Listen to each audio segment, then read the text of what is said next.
Bom, gente, eu organizei esse papo aqui para 15 minutos. Vocês me ajudarem, que eu sabia que a gente não ia falar junto em 20. Então, eu vou falar em 15 e a gente fala junto em 5, pode ser? Pode ser. Bom, a gente vem sendo bombardeado por notícias citando compliance o tempo todo. E a gente fica meio naquela de, o que é isso? De comer, de passar no cabelo, doce e salgado, né? Doce, salgado. Exatamente. E aí eu queria trazer um pouquinho para vocês entenderem a base do conceito e com isso vocês conseguem seguir, desenvolver, quem tiver interesse, quem precisar, pode ir mais a fundo já com essas noções básicas que eu vou passar aqui. Compliance é conformidade. O que é conformidade? É fazer o que é certo. Nossa, é só isso? É simples assim. Quando a gente fala da nossa vida particular, pode ser até um pouco mais fácil, porque é a gente que faz o que a gente acha que é certo. Quando a gente fala de vários CPFs dando vida a um CNPJ, aí a coisa fica um pouco mais complexa. Obrigada. E aí, vamos lá. É assim que a gente acalma um bebê, dando uma dosezinha de uísque. É assim que a gente faz exercícios com o bebê, botando 15 quilos cada lado no supino. Ou dá banho no bebê com uma mangueira no quintal. Não, né? E todo mundo sabe que isso é errado. Por que a gente sabe que isso é errado? Porque tem algo dentro da gente que diz que um bebê você tem que pegar no colo, é uma criaturinha frágil, você tem que proteger, né? E vamos dizer que é natural, é um instinto que a gente tem, a gente sabe que não é para fazer isso. Quando a gente fala de compliance, do fazer o que é certo no meio corporativo, também tem uma coisinha por trás que diz pra gente o que é certo e o que é errado. Essa coisinha maravilhosa que nos leva a agir da forma correta é a ética. A ética é a base do conceito. Compliance é para você fazer o que é certo. A ética vai te dizer o que é certo, ok? E eu não gosto muito de trabalhar com conceito, não, mas vamos dar uma mastigada nisso aqui, só para poder corroborar o que a gente está falando. A ética é a inteligência compartilhada a serviço do aperfeiçoamento da convivência com todas as condições materiais que são as nossas. Vamos de pedacinho em pedacinho. Inteligência compartilhada quer dizer o quê?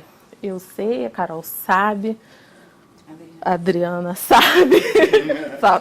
Tô quase. Todo mundo aqui sabe. Então, a gente aqui tem a nossa ética. A reunião começa às 9h01. Tem que trazer um convidado. Tem que fazer pelo menos 2 visitas cruzadas. Essa é a regra do grupo, é a ética desse grupo aqui. Opa! O aperfeiçoamento da convivência quer dizer o quê? Para a gente se relacionar da melhor forma, certo? Para ninguém sair daqui chateado, para a gente aproveitar ao máximo esse tempo que a gente tem aqui. As condições materiais que são as nossas quer dizer as características do grupo que a gente está falando. Então, aqui somos todos empresários, certo? Todos buscando aprimoramento pessoal, conhecimento para aplicar nos seus negócios. Então, temos coisas em comum. Algo nos une aqui. Então, agora, se a gente lê o conceito todo de novo, já fez um outro sentido. Né? Alguém ficou perdido no caminho? Não?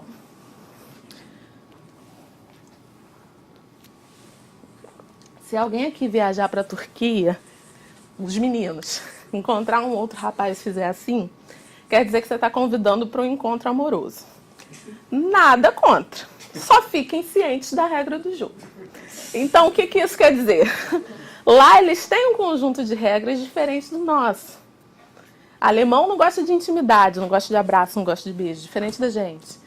Então, cada grupo, e aqui no Brasil mesmo, se a gente for em Pernambuco, é de um jeito, se a gente for no Acre, é de outro, no Sul é outro jeito.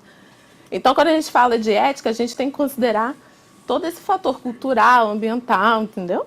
Cada grupo vai ter a sua. A minha família tem uma dinâmica diferente da sua, da dela. Ok? Sair? Não. Vamos testar um pouquinho do que a gente está falando? está num mercado. O caixa te dá o troco a mais. Você devolve? Sim. Se tiver uma continha atrasada. Sim, devolve. Se tiver uma criança em casa chorando com fome que está sem... Devolve. Karma negativo. Não. Causa e efeito, nada. Você saiu de uma festa, encheu os cornos, a calcinha da amiga já tá, ó, lá embaixo. Cara, muito bom. Será que ela vai chamar um Uber ou ela vai dirigir até em casa? Não, mas pra dirigir a calcinha não faz diferença. Você tá voltando pra casa, o jogo do Vasco vai começar daqui a pouquinho. Deixa eu... Não menospreza meu amigo, não. Deixa ele. Flávio tá voltando pra casa, tá atrasado, o jogo do Vasco vai começar. Será que ele vai dar uma pisadinha na linha amarela ou ele vai... Linha amarela não, Santa Bárbara, que manda Botafogo. Será que vai dar uma pisadinha, vai ultrapassar o limite de velocidade ou ele vai ficar ali dirigindo igual uma vovozinha? Porque o limite de velocidade aquele ele não vai ceder. Acho que isso todo mundo passa. Você precisa de um programa para fazer um trabalho. O programa é caríssimo. Seu amigo tem aquele CD maroto, esperto, no esquema, vou te emprestar. Você pede um emprestado ou você compra o original? Eu juro pra você, eu fiz isso 2 vezes na minha vida, nunca mais eu faço. Você já aprendeu, já mudou seus conceitos, seus valores. Esse aqui é bom, hein? Se alguém encontrar o melhor amigo, a mulher do melhor amigo ou da melhor amiga numa situação complicada de explicar, você conta? Muita oração pra entender. Saber se o amigo quer saber.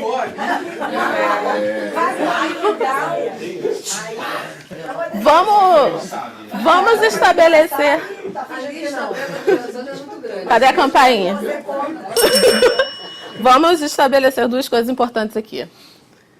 Não é julgamento. O que eu acho que é certo pode ser errado para você. Então, diante disso aqui, cada um vai ter uma decisão, e não é que uma decisão seja certa ou seja errada. A decisão foi certa para ele, a decisão foi certa para mim. Beleza? Não é para julgar. E segundo, que ninguém é ético o tempo todo. Não adianta. Não adianta. Você pode estar diante da mesma situação em momentos diferentes e ter condutas diferentes. Aquela primeira questão do supermercado. Se eu tiver com alguém precisando de um remédio, se eu tiver com alguém passando fome, será que eu vou devolver o troco a mais? Eu não sei, eu não estive diante dessa situação. Vai botar a caixa em perigo? A caixa vai ter que pagar o remédio? Então, mas às vezes a gente até acha que vai agir de uma determinada forma. Só que quando chega lá, no famoso a hora do vamos ver, a gente age de forma diferente. Então a gente não sabe. E é normal. Não, as pessoas não são éticas o tempo todo. A gente não é ético o tempo todo. E agora, agora que a gente entendeu a base, que é a ética, a gente vai passar para a questão da vida corporativa. Existem vários ramos, né, do compliance. Se eu estou falando que uma empresa tem que fazer o que é certo, eu estou falando de várias áreas envolvidas. Então, vou dar um exemplo de cada área só para a gente entender um pouco melhor. Então, na área trabalhista, eu sei que pela legislação do trabalho eu não posso contratar crianças até 14 anos. São crianças, acima disso você pode contratar em regime de aprendiz. Eu tenho mecanismos que me garantam que eu não contrate ninguém com abaixo de 14 anos. Se bater alguém aqui na minha porta, eu só olho para a cara dela, Carol, pequenininha, cara de novinha, 18, tá contratada. Ou será que eu peço uma documentação, eu verifico? E eu tenho que ter isso documentado, tá? Em compliance é muito importante. Não basta parecer que eu faço compliance, eu tenho que mostrar de forma sólida, sem margem para dúvida de que eu faço aquilo. Então, eu tenho que documentar. Tem que ter uma ficha de cadastro daquele funcionário, eu tenho que ter cópias dos documentos para mostrar que eu realmente vi que ela não se enquadra no quadro de trabalho infantil. Questões tributárias. Eu estou recolhendo todos os meus impostos devidamente? Né? Será que eu estou em linha com a legislação vigente? A gente sabe que em termos de tributos, a gente vive num país que muda com muita frequência. Eu tenho um parceiro para me ajudar a acompanhar essas mudanças? Ou eu estou acompanhando, já que se eu me proponho a fazer sozinha, eu estou acompanhando isso da melhor forma? Contabilidade. Todos os meus registros estão na competência correta? Ou se eu paguei o meu aluguel atrasado do mês, eu vou registrar lá na frente quando der? Isso está errado. A parte comercial, que é onde as coisas vão mudar um pouquinho, acho que mais rápido do que os outros pontos. Nas relações, eu documento as minhas cotações, eu investigo o meu parceiro, eu verifico se ele cumpre todas as leis, se ele é um cara que de repente não está citado numa operação da Polícia Federal, não vamos entrar em detalhes. Então, esse tipo de coisa eu tenho que ter cuidado. Será que se eu fizer negócio com quem eu não conheço, eu não vou pelo cano junto com ele? Questões ambientais. Minha operação gera resíduos. Eu faço o descarte adequado desses resíduos? Se é um resíduo líquido, eu faço um tratamento disso antes desse resíduo ser conduzido até a rede de esgoto? É um resíduo sólido, eu faço a coleta adequada? É um resíduo contaminado, eu isolo isso da forma correta? O jurídico. Eu tenho que ter um acompanhamento tempestivo dessas mudanças todas. Aí eu não estou falando só de tributário, estou falando de forma geral. Por exemplo, o setor de elétrico é um setor que tem uma regulação específica por conta da ANEEL. O setor de petróleo tem uma regulação específica por causa da ANP. Então, a gente está falando aqui de lei, de autarquias, que são órgãos reguladores, além das próprias leis internas, as políticas, manuais de procedimentos das suas empresas. Então, tudo isso é normativo que eu tenho que estar atendendo e criando controles para atender. Não basta eu dizer que essa porta tem que ficar fechada. Eu tenho que criar controles para que a porta fique fechada. Então, eu tranco a porta. Ok? E o litigioso é o fim da fila, o fim da estrada, o fim do caminho. Aqui já deu problema. Eu, por exemplo, contratei uma criança e eu preciso tratar isso. É a parte da resiliência da corporação, né? O que eu aprendi com os meus erros? Então, se eu já errei uma vez, eu estou tomando as precauções para não errar de novo. O que a gente aprendeu com essa situação? Eu estou criando controles para que esse problema não venha se repetir? Aqui tem um ciclo que mostra um pouquinho do porquê de implementar compliance. Os normativos, eles são balizadores do que deve ser feito. Então, a gente pega as leis, as regulações dos órgãos reguladores independentes e a gente monta o conjunto do que deve ser feito. De posse disso, a gente cria controles internos que garantam que tudo isso está sendo atendido. Então, eu operacionalizo o atendimento aos normativos. O compliance, você tem que fazer um acompanhamento. Quando a gente fala área de compliance numa companhia, é a área responsável por verificar se tudo o que eu me propus a fazer está sendo feito, como eu faço isso de uma forma mais eficiente. Não vai ser da primeira vez que você vai implementar o melhor controle do mundo. Semana seguinte que você implementou, de repente, putz, podia ter feito isso amarelo, ia ficar melhor. Putz, podia fazer isso de cabeça para baixo, ia ser mais rápido. Então, você tem que fazer esse acompanhamento continuamente. E governança corporativa é a melhor gestão, é a melhor prática de gestão, né? Se você tem os normativos que você precisa atender, tanto externos quanto internos. Você tem mecanismos que garantam que você está atendendo tudo isso. Você está fazendo uma gestão eficiente do seu negócio. E uma gestão eficiente do seu negócio te garante uma geração de valor, porque o seu produto ou o seu serviço ele vai sair mais barato, melhor. Você vai ter mais tempo de focar na sua atividade fim, ao invés de estar focado na gestão, que é meio, né? Então, é esse ciclo aqui que a gente tem que ter em mente quando está falando de compliance. Tá, já entendi. O que eu ganho com isso? Porque até agora está me parecendo que eu vou fazer um monte de coisa.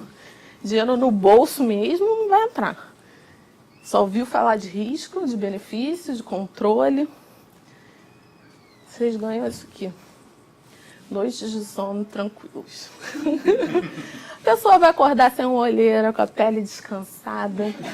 Não vai? Feliz. Por quê? Ela sabe que não tem criança contratada, que todos os resíduos da operação dela foram descartados da maneira correta. Gente, estou brincando, estou dando exemplos que sejam mais fáceis, mas quando a gente fala de compliance, geralmente o foco dessas grandes empresas são programas de integridade. O programa de integridade é um pedacinho do programa de compliance. Essa é a parte mais difícil, quando você mexe com gente, mudança de cultura. E é essa parte que você não consegue fazer assim. Por isso que é bacana a gente estar falando disso com alguma regularidade, tirar esse assunto do pedestal, as pessoas entenderem, trazer para o dia a dia. Porque quando vocês chegarem no momento, caramba, agora eu preciso provar, porque senão eu vou perder um mega projeto, vocês não vão conseguir fazer de uma hora para outra. Ok? Então, assim, não importa se você é pequeno, não importa... caramba, estou muito enrolado agora, sempre é hora de fazer o certo. Dá para começar, escolhe uma área. O que é crítico para o seu negócio? Começa por ela, depois você vai arrumando o resto. E vocês, com certeza, podem começar a fazer alguma coisa sozinhos. Ok? Eu posso fazer uma pergunta? Agora? Perfeito! Olha o time!